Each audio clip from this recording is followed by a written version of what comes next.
প্রিয় বন্ধুরা, ভালোবাসি অঙ্ক চ্যানেলে সবাইকে স্বাগত।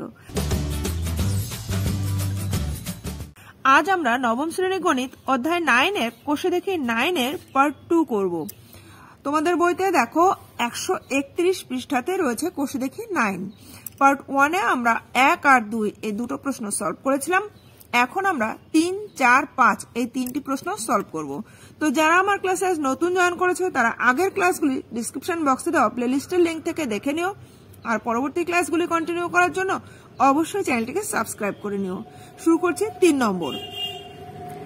এক্স এবং জেড যথাক্রমে পি কিউ আর ত্রিভুজের কিউ আর এবং কিউ পি বাহুর মধ্যবিন্দু। কিউ পি বাহুকে এস পর্যন্ত এমন ভাবে বর্ধিত করা হলো যাতে পি এস সমান জেড পি হয়। S x P R বাহুকে Y বিন্দুতে ছেদ করে। প্রমাণ করি যে পি ওয়াই সমান 1/4 অফ পি আর। তাহলে প্রশ্নটি পড়ে আমরা প্রথমে সেই মতো একটি চিত্র অঙ্কন করে নেব। তাই প্রথমে আমরা পি কিউ আর একটি ত্রিভুজ অঙ্কন করে নিচ্ছি। তাহলে একটি ত্রিভুজ অঙ্কন করে নিচ্ছে, যে কোনো মাপের একটি ত্রিভুজ অঙ্কন করে নিচ্ছি। নাম দিলাম পি কিউ আর। বলেছে এক্স আর জেড হলো কিউ আর এবং কিউ পি বাহুর মধ্যবিন্দু।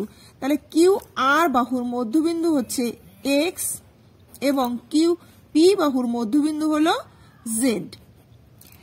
কিউ পি বাহুকে এস পর্যন্ত এমন ভাবে বর্ধিত করা হলো, অর্থাৎ কিউ পি বাহু এটাকে এদিকে এমন ভাবে বর্ধিত করা হলো যাতে পি এস সমান জেড পি হয়।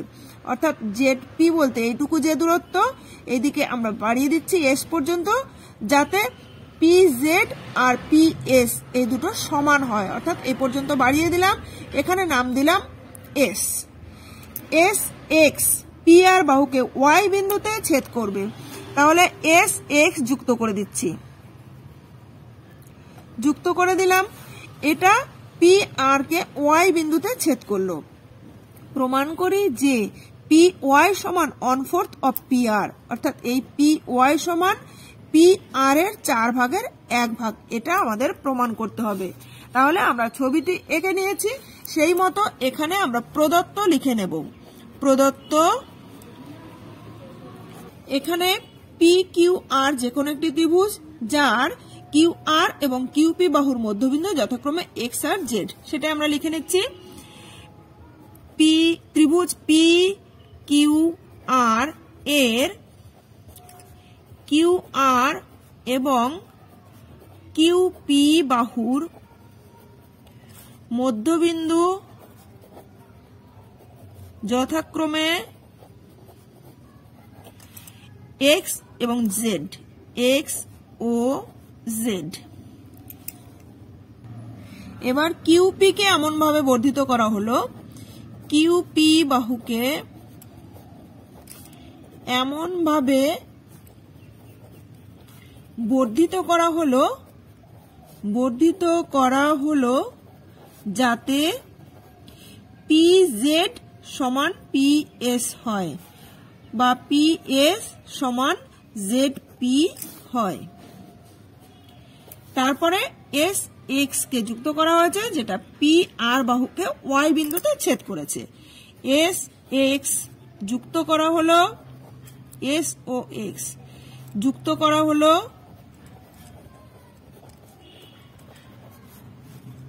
যা পি আর বাহুকে ওয়াই বিন্দুতে ছেদ করেছে, ওয়াই বিন্দুতে ছেদ করেছে। তাহলে আমাদের প্রমাণ করতে হবে এই পি ওয়াই হলো পি আর এর 4 ভাগের 1 ভাগ। অর্থাৎ প্রামাণ্য বিষয়, প্রমাণ করতে হবে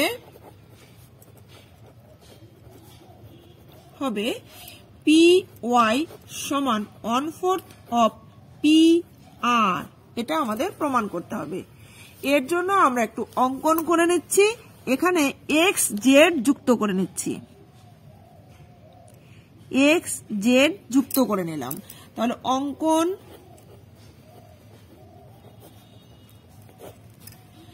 এক্স ও জেড যুক্ত করে নিলাম। যুক্ত করে নিলাম।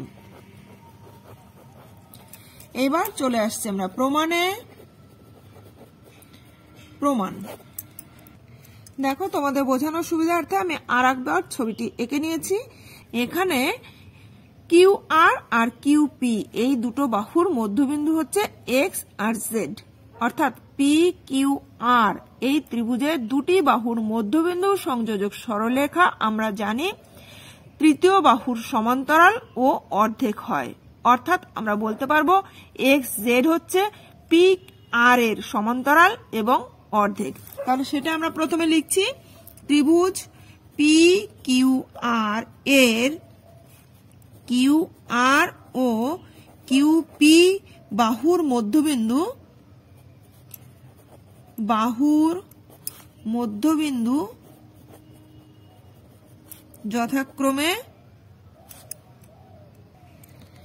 যথাক্রমে এক্স আর জেড, এক্স ও জেড। সুতরাং আমরা বলতে পারি এক্স জেড সমান্তরাল আর পি বা পি আর এবং এক্স জেড সমান হাফ অফ পি আর। আবার দেখো ত্রিভুজ এস জেড এক্স এর ক্ষেত্রে এক্ষুনি আমরা দেখলাম এক্স জেড সমান্তরাল পি আর অর্থাৎ পি ওয়াই বলতে পারি, আর পি হচ্ছে এস জেড এর মধ্যবিন্দু। তাহলে আমরা জানি কোন ত্রিভুজের একটি বাহুর মধ্যবিন্দু দিয়ে অঙ্কিত দ্বিতীয় বাহুর সমান্তরাল সরলরেখা তৃতীয় বাহুকে সমদ্বিখণ্ডিত করে, অর্থাৎ ওয়াই হচ্ছে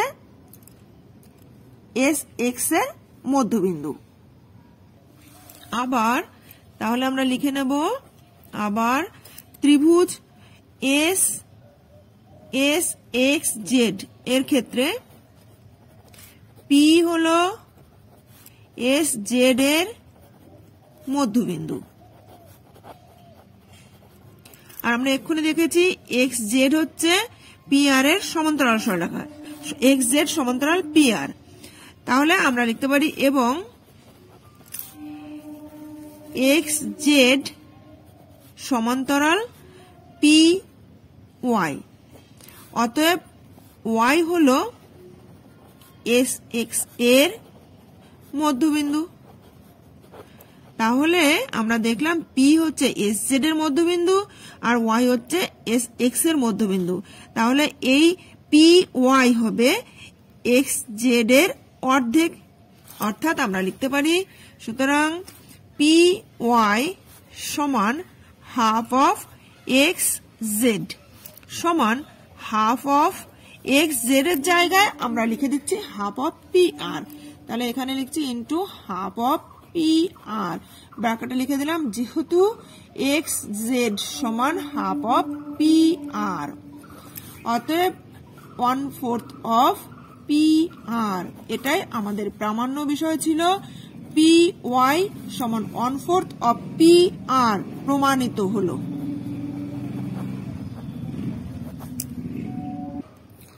এরপর দেখো 4 নম্বর প্রশ্ন, প্রমাণ করে যে একটি সামান্তরিকের বাহুগুলির মধ্যবিন্দুগুলি পরপর যুক্ত করে যে চতুর্ভুজ গঠিত হয় সেটি একটি সামান্তরিক। প্রশ্ন অনুযায়ী আমরা প্রথমে তাহলে চিত্রটি অঙ্কন করে নেব। তাই প্রথমে একটি সামান্তরিক অঙ্কন করে নিচ্ছি, যে কোনো মাপের একটি সামান্তরিক অঙ্কন করে নিলাম, নাম দিলাম এ বি সি ডি। এই সামান্তরিকের বাহুগুলির মধ্যবিন্দুগুলি পরপর যুক্ত করতে হবে। তাহলে প্রত্যেকটা বাহুর মধ্যবিন্দু নিচ্ছি আমরা, মধ্যবিন্দুগুলির নাম দিলাম যথাক্রমে মনে করি পি কিউ আর এস। তাহলে আমরা এখানে এই মধ্যবিন্দুগুলো যুক্ত করে দেব, যুক্ত করে দিচ্ছি।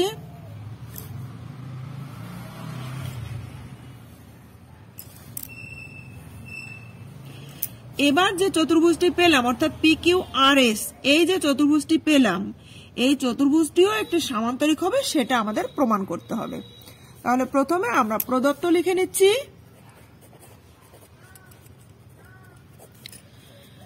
এ বি সি ডি একটি সামান্তরিকের বিসি সিডি ডিএ এবং এবি বাহুর মধ্যবিন্দু যথাক্রমে বিসি সিডি ডিএ ও এবি বাহুগুলির মধ্যবিন্দু যথাক্রমে পি কিউ আর ও এস। এবার আমরা এই পি কিউ কিউ আর আর এস এবং এসপি যুক্ত করে দিয়েছি, সেটাই লিখছি পি কিউ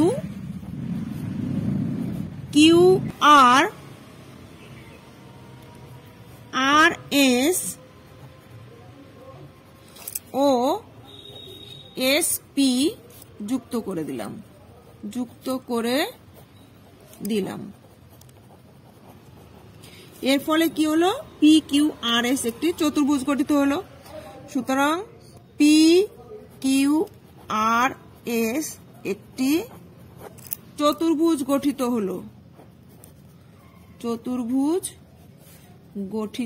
হলো।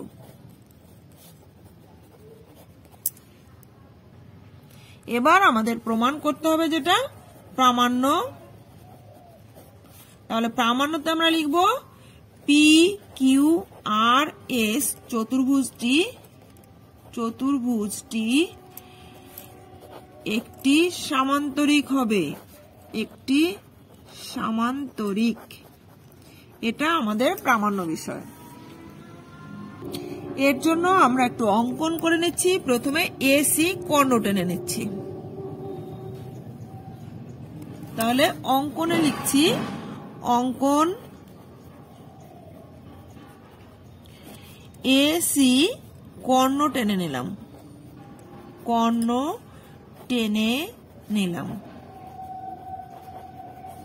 এবার আমরা চলে আসছি প্রমাণ।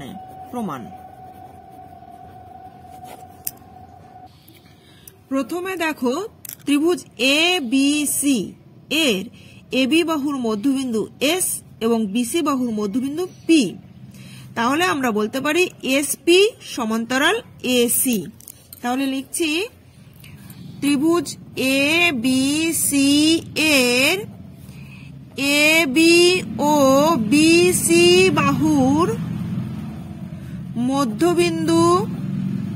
মধ্যবিন্দু যথাক্রমে এস ও পি। সুতরাং আমরা লিখতে পারি এসপি সমান্তরাল এসি এবং এসপি সমান হাফ অফ এসি, এটা আমরা লিখতে পারি।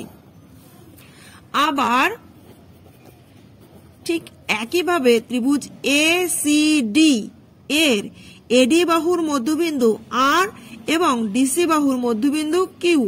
সুতরাং আর কিউ সমান্তরাল এসি এবং আর কিউ সমান হাফ অফ এসি। তাহলে আমরা লিখছি আবার ত্রিভুজ এসিডি এর এডি ও সিডি বাহুর মধ্যবিন্দু যথাক্রমে আর ও কিউ। সুতরাং আমরা লিখতে পারি আর কিউ সমান্তরাল এসি এবং আর কিউ সমান হাফ অফ এসি। কারণ আমরা জানি কোন ত্রিভুজের দুটি বাহুর মধ্যবিন্দু সংযোজক সরলরেখা তৃতীয় বাহুর সমান্তরাল ও অর্ধেক হয়। সেই অনুসারে এখন আমরা দেখতে পেলাম এসপি এসি এর সমান্তরাল, আবার আর কিউ ও এসি এর সমান্তরাল। তাই আমরা বলতে পারি এসপি সমান্তরাল আর কিউ। সুতরাং আমরা বলতে পারি এসপি সমান্তরাল আর কিউ। এবং আমরা দেখলাম এসপি হচ্ছে এসি এর অর্ধেক, আবার আর কিউ ও এসি এর অর্ধেক, তাই এসপি সমান আর কিউ এবং এসপি সমান আর কিউ। অতএব আমরা দেখতে পাচ্ছি চতুর্ভুজ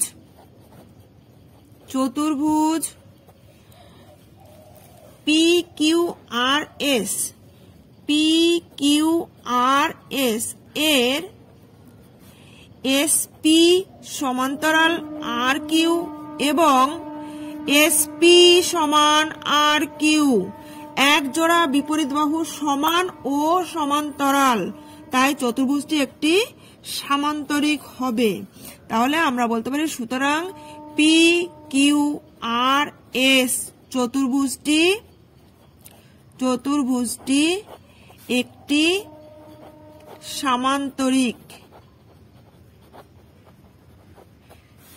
এটাই আমাদের প্রামাণ্য বিষয় ছিল, তাই প্রমাণিত হলো।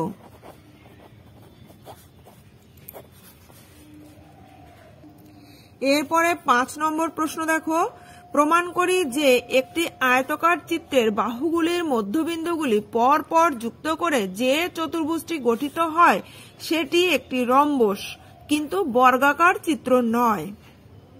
তাহলে প্রথমে আমরা একটি আয়তাকার চিত্র অঙ্কন করে নেব।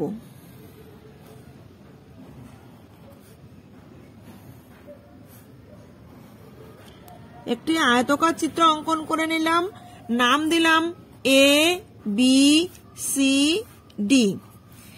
এই আয়তাকার চিত্রের বাহুগুলির মধ্যবিন্দুগুলি, তাহলে মনে করি এ বি বাহুর মধ্যবিন্দু, বিসি বাহুর মধ্যবিন্দু, সিডি বাহুর মধ্যবিন্দু এবং ডি এ বাহুর মধ্যবিন্দু যথাক্রমে এম এন ও পি। তাহলে M N N O O P এবং এম পি যুক্ত করে যে চতুর্ভুজটি আমরা পেলাম এম এন ও পি, এই চতুর্ভুজটি একটি রম্বস হবে কিন্তু বর্গাকার চিত্র নয়। এটা আমাদের প্রামাণ্য বিষয়।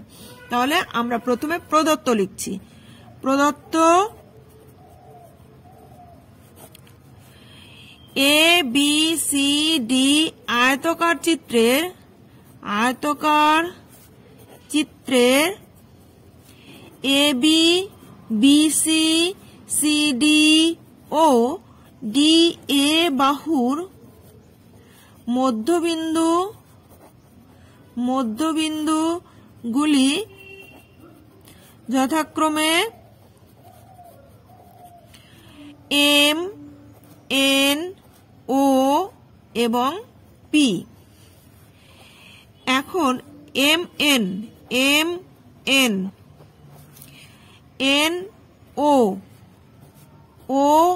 পি এবং পি এম যুক্ত করলাম, যুক্ত করা হলো। ফলে কি হলো, এম এন ও পি একটি চতুর্ভুজ পেলাম। ফলে এম এন ও পি চতুর্ভুজটি গঠিত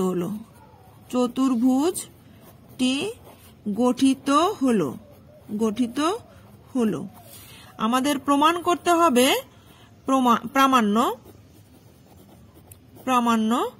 প্রমাণ করতে হবে এম এন ও পি একটি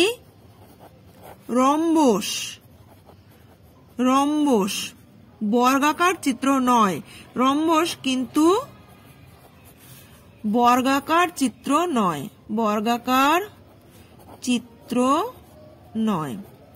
দেখো, রম্বস আর বর্গক্ষেত্রের মধ্যে ডিফারেন্স হচ্ছে, রম্বসেরও 4টে বাহু সমান থাকে, বর্গক্ষেত্রেরও 4টে সমান থাকে, কিন্তু ওদের মধ্যে তফাৎ হলো বর্গাকার ক্ষেত্রে প্রত্যেকটা কোণ সমকোণ হয় কিন্তু রম্বসের ক্ষেত্রে সমকোণ হয় না। আর বর্গাকার ক্ষেত্রের কর্ণগুলো সমান থাকে, রম্বসের কর্ণগুলো সমান থাকে না। এর মধ্যে যে কোনো একটা দেখালেই আমরা বলতে পারবো যে এটা রম্বস কিন্তু বর্গাকার চিত্র নয়। তো এখানে আমরা এই প্রমাণটা করার জন্য একটু অঙ্কন করে নিচ্ছি, এই রম্বসের কর্ণগুলো যুক্ত করে নিচ্ছি। এম ও এবং এন পি যুক্ত করে নিলাম। এই যে এম ও এবং পি এন এই কর্ণ দুটো যে সমান নয়, এটা প্রমাণ করলে আমরা বলে দিতে পারবো যে এটা রম্বস কিন্তু বর্গাকার চিত্র নয়। আর প্রথমে এটা রম্বস প্রমাণ করার জন্য এর 4টে বাহুকেই আমরা সমান প্রমাণ করব। তাই প্রথমে আমরা প্রমাণের ক্ষেত্রে লিখছি প্রমাণ। প্রথমে দেখো, এ পি এম এই ত্রিভুজ আর বি এম এন এই ত্রিভুজ, এই দুটো ত্রিভুজের মধ্যে দেখো ত্রিভুজ এ এম পি ও ত্রিভুজ বি এম এন এর মধ্যে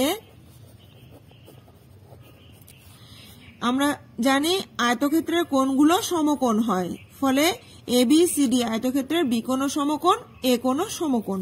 তাহলে আমরা লিখছি কোণ এম এ পি সমান কোণ এম বি এন, প্রত্যেকেই সমকোণ। আর এম বলা আছে এ বি এর মধ্যবিন্দু, অর্থাৎ এ এম সমান বি এম, এ এম সমান বি এম। আর পি হচ্ছে এ ডি এর মধ্যবিন্দু, এন হলো বি সি এর মধ্যবিন্দু। কিন্তু যেহেতু এডি আর বিসি আয়তক্ষেত্রের বিপরীত বাহু, তাই এডি আর বিসি সমান, ফলে তাদের অর্ধেকও সমান হবে, তাই এপি সমান বি এন। তাহলে আমরা লিখতে পাচ্ছি এপি সমান বি এন। তাহলে দেখো এই দুটো ত্রিভুজের মধ্যে এই কোণটা সমান, এই বাহুটা আর এই বাহুটা সমান, এই বাহুটা আর এই বাহুটা সমান, অতএব ত্রিভুজ দুটো সর্বসম বলতে পারি।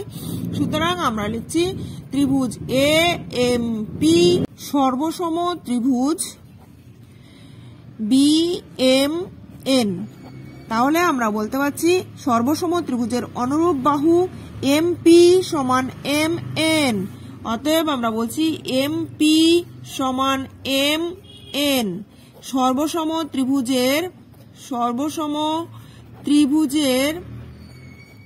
ত্রিভুজের অনুরূপ বাহু।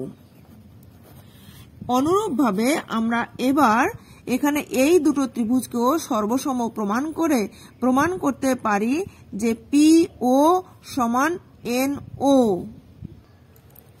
তাহলে অনুরূপভাবে ত্রিভুজ সিওএন এবং ত্রিভুজ ডিওপি থেকে প্রমাণ করা যায় এনও সমান পিও, এনও সমান পিও, এবং ত্রিভুজ বিএমএন ও সিএনও এই দুটোর থেকেও প্রমাণ করা যায় এম এন সমান এন ও, এম এন সমান এন ও। একই রকম ভাবে দেখো এই কোণটা আর এই কোণটা সমান, এটা যেহেতু মধ্যবিন্দু অর্থাৎ বিএন সমান এনসি, আর এবি আর ডিসি যেহেতু আয়তক্ষেত্রের বিপরীত বাহু সমান, তাই তাদের অর্ধেকও সমান, অর্থাৎ বিএম সমান সিও। তাহলে ত্রিভুজ দুটো সর্বসম, অর্থাৎ এম এন সমান এন ও। অর্থাৎ আমরা দেখলাম যে এমপি সমান এম এন, আবার এম এন সমান এন ও, আবার এন ও সমান পিও। অর্থাৎ তাহলে আমরা লিখতে পাচ্ছি চতুর্ভুজ এম এন ও পি এর এম পি সমান এম এন সমান এন ও সমান ও পি। চারটি বাহু সমান, তাই চতুর্ভুজ এম এন ও পি একটি, অতএব এম এন ও পি একটি রম্বস। এখন দেখো এই রম্বসের এম ও একটা কর্ণ আর পি এন একটা কর্ণ, তো এম ও কর্ণটি এই আয়তক্ষেত্রের বাহুর দৈর্ঘ্যের সমান হবে, অর্থাৎ এডি এর সমান হবে, আর পি এন এই কর্ণটি তার প্রস্থের সমান হবে। তাহলে আমরা লিখতে পারি যে এম এন ও পি এর এই রম্বসের কর্ণ এম ও সমান A D, Karna M O সমান এডি, এবং PN সমান হচ্ছে AB, কিন্তু আয়তক্ষেত্রের দৈর্ঘ্য বড় হয়, প্রস্থ ছোট হয়, কিন্তু আমরা লিখতে পারি আয়তক্ষেত্র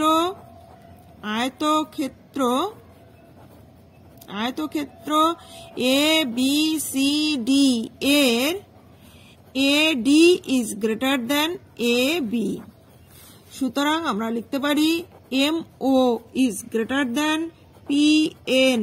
তাহলে কর্ণ দুটো সমান নয়, অর্থাৎ কর্ণদ্বয়ের দৈর্ঘ্য সমান নয় বা কর্ণদ্বয়ের দৈর্ঘ্য অসমান, সুতরাং MNOP একটি বর্গক্ষেত্র নয়। সুতরাং MNOP চতুর্ভুজটি একটি রম্বস, কিন্তু বর্গক্ষেত্র